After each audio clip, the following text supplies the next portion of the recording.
Good morning, my beautiful followers. How's everyone doing this morning? I am getting ready to go to yoga. I only have a few minutes, but I did want to jump on. But I didn't even get coffee yet this morning.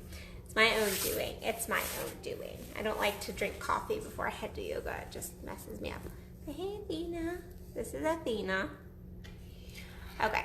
So, now the pussy is in place, we can have a serious conversation. No, yesterday I had some beautiful conversations with some clients and then just really thinking about so many of my clients right now that are dating, and I did an orgasm camp like a week or two ago. It's like a week and a half ago. I did orgasm camp. And I keep having people come up to me, especially you men, and they come up to me and ask me, well, I have all this trauma, or my woman has all this trauma, or this past relationship, which can be trauma. I have all this stuff. How do I help her or him move through it? And men, you guys tend to think that you don't have this luggage, as we're going to call it for this particular live. But a lot of men go, well, no, I'm fine. Like my past relationship, my trauma as a child, my thoughts of my own cock because of like belief systems and things, they don't matter. They don't truly matter. Like my sex is my sex. When in truth, our luggage matters a great deal in our sexing.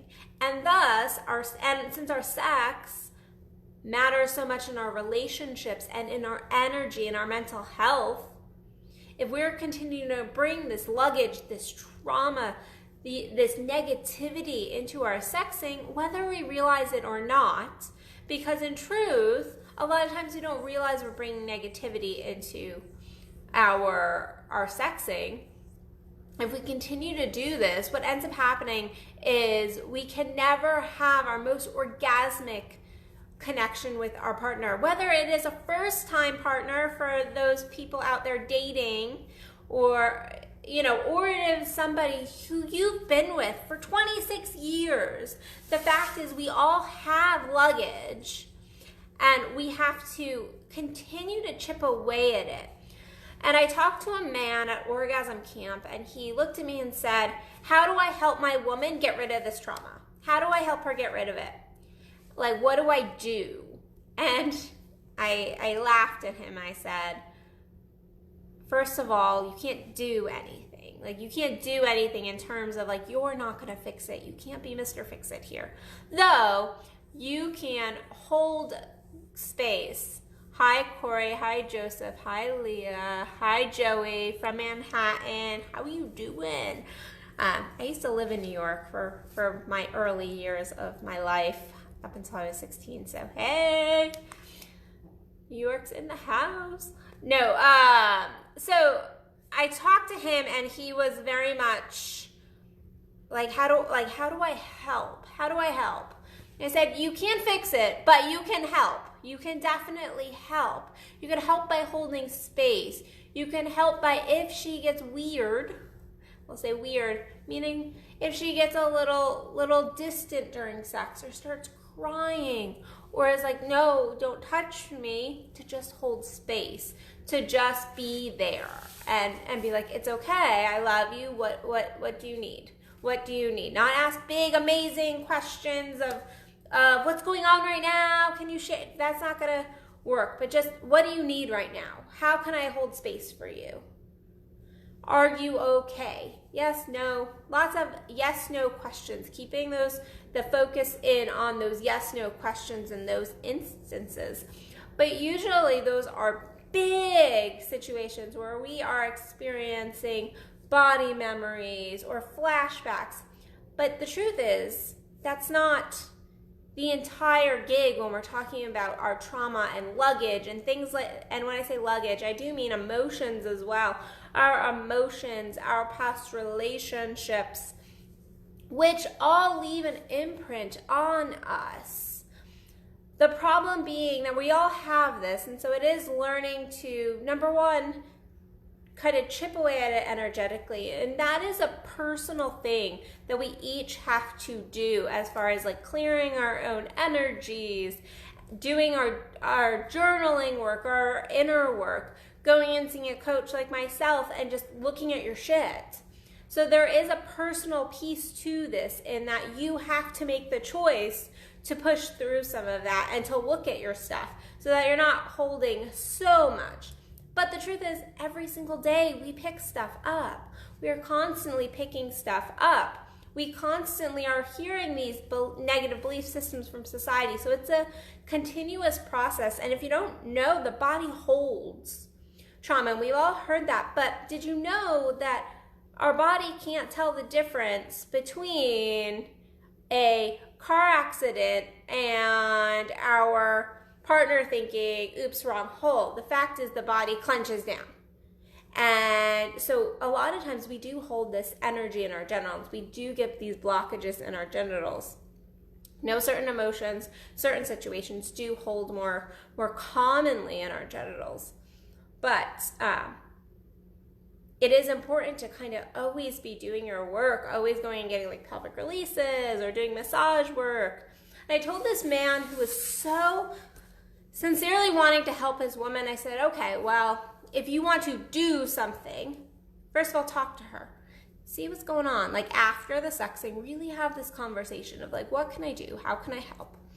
And then go in and try to do a little bit of massage work. Not in a sexual fashion, not in like, honey, let me get you off tonight. But in a, like, let me get in there. Let me do some light massage work on your pussy. Let me sit there and like work outside the crease of the leg. Let me try to get in there and really just hold space, and you just feel. You kind of share what's going on, share what's coming up. That is one way to move through that. But men, you have this too. You have this situation where you're holding stuff in your genitals. Whether that's emotion, whether that's physical trauma, whether that is sexual trauma, it doesn't matter. You're holding stuff as well. And I get so many beautiful men in my practice, so many beautiful men, and they've never been shared this. Like, this is not something that anyone has ever shared with them, that their emotions are stored in their cock, that they also have to do Kegel work, that they also have to do some massage work and really release some of that tension. No one's ever shared this with them. They don't know that they are taking that energy, the energy of past relationships, the energy of trauma, and inserting it literally into their partner. They've never been shared. This has not been shared with them. Again, I told you, no coffee yet this morning. So no one has shared that with them.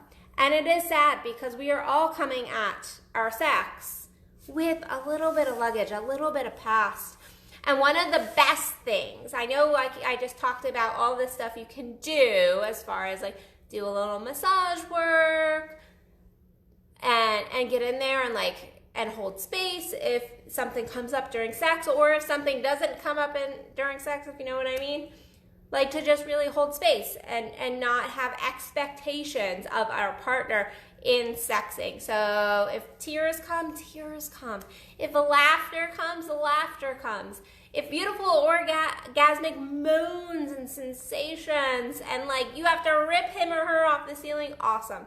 Awesome, that's great. However, one of the best things we can do, actually, is to just communicate prior. And this is something we suck at as adults. We tell our teens, if you're gonna have sex with your boyfriend, girlfriend, you need to be communicating. You need to make sure that you guys have talked about it. However, we turn about 20 and that goes out the window. We stop communicating with our partners about the sex we're having, about the emotions coming up with the sex, about the orgasm. We stop having that communication. And when you don't know your partner's shit, you have a much greater possibility of running over one of their boundaries accidentally, running over one of their traumas accidentally. There was a while there, So I had a couple of years back, I had sex with a lover of mine, and it became kind of a intense, violent situation. And so I really developed a shutdown around my neck for a little while. So if a partner even like went like this to my neck, I would be, and it was like an immediate body response. And so my lovers after that, for a little while, I really had to communicate like, yeah, like, could we just avoid this area? Or I'll tell you when it's okay, because in truth, that's going to take me out of my body. That's going to take me out of our sexing. That's going to take me out of this beautiful moment of connection with you. And then I work through it. Because the truth is, we're always working through stuff. And if you're a guy, don't think that you're not working through stuff. I know so many of my clients that come to me and they'll share, like, actually I was abused. Actually, I did have trauma.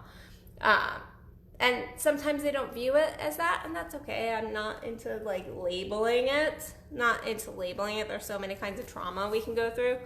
But that's why I like to just call it luggage. It's our luggage. It's our shit.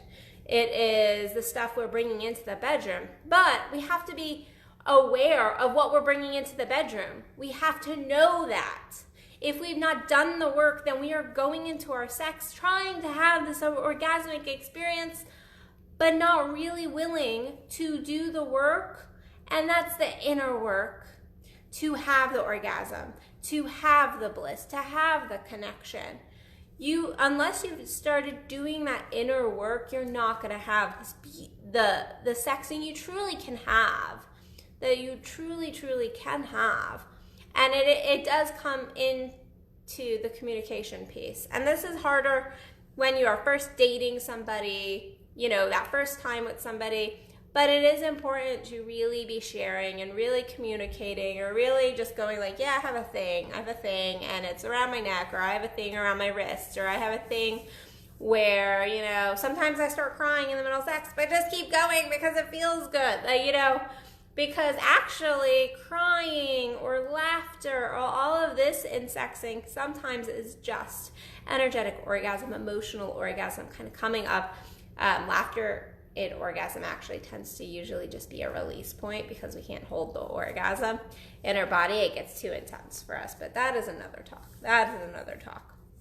So really look at the luggage you're bringing into your relationship, into your sexing, because you are inserting your shit into your partner each and every time you have sex with them. You are taking on their energy. You are entering the land of their stuff, and you're allowing them to enter the land of your stuff as well, your luggage. So you're sharing luggage for a minute, so you might want to talk about it. You might want to have a conversation and just get really honest, especially if you're wanting the relationship to be a longer-term relationship, or if it is a longer-term relationship.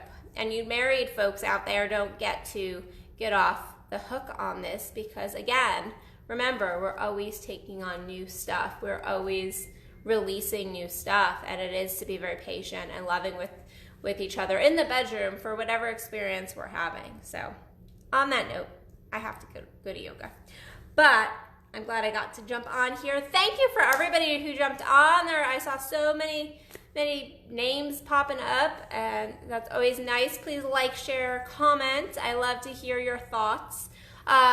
Quick note, I still have my holiday special going on. If you haven't heard what that's all about, head over to addisonbell.net and you can just click Holiday Madness Sale. Everything is reduced right now as far as my coaching and my consults. It will be going back up on December 26th, so don't email me and go, I wish I had taken advantage. Well, then you will just have to wait until I have another sale, which I never know. That's kind of when I get in the mood, or when the elves tell me to, as the sale is named. So, okay guys, well, I hope you have an amazing rest of your day, and again, check me out at addisonbell.net. Talk to you guys soon. Bye.